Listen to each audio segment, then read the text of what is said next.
and welcome back. Today we are going to learn Article 20 of GDPR, the right to data portability, one of the most empowering right under GDPR.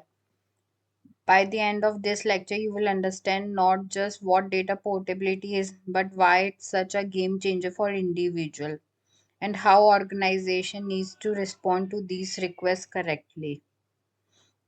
So let's start with a simple question.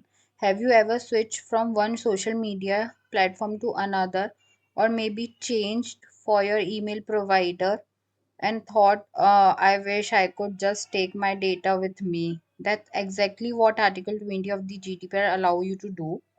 It gives you the power to request a copy of your personal data, not just any copy, but in a structured, commonly used and machine readable format.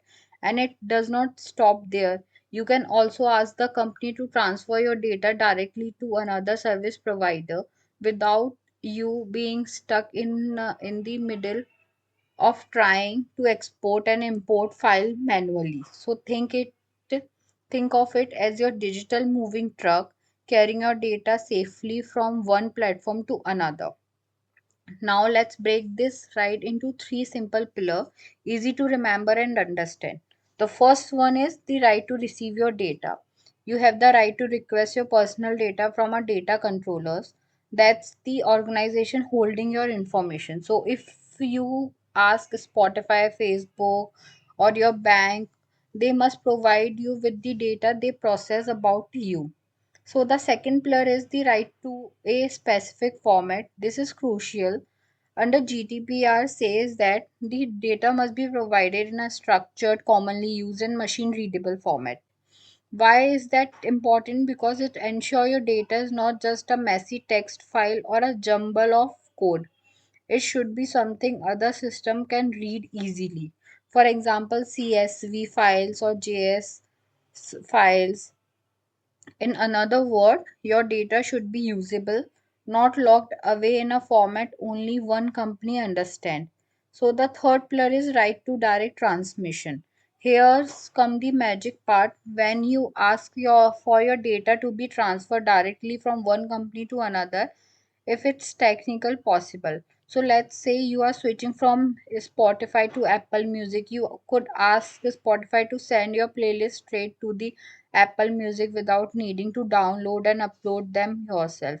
That's the power of portability, smooth, secure, and customer friendly. So now, before we get too excited, this right does not apply to every situation. There are two key conditions. The first is legal basis for processing. The data must be processed either based on your consent or the performance of contract.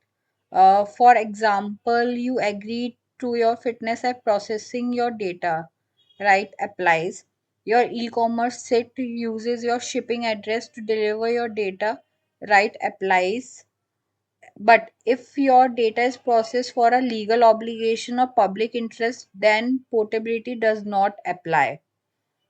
Alternatively, the second one is automated processing. The right only applies to automated data processing, means if the data is managed electronically. So if your data is sitting in a paper file on a manual record somewhere, sorry, this right does not cover that.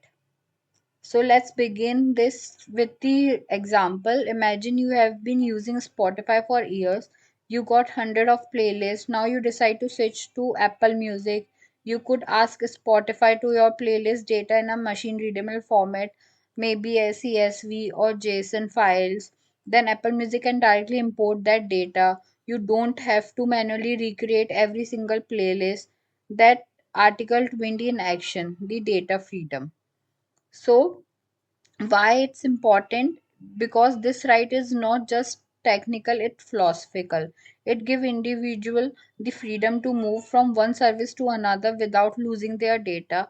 It breaks what we call vendor lock in, a situation where companies make it really hard for you to leave because they hold all your data hostages. With data portability, you are in control. It promotes competition, innovation, and user empowerment. So, if you are working in compliance or data protection, here what you must remember. Always have a system that can export users' data in a structured format like CSV or JSON.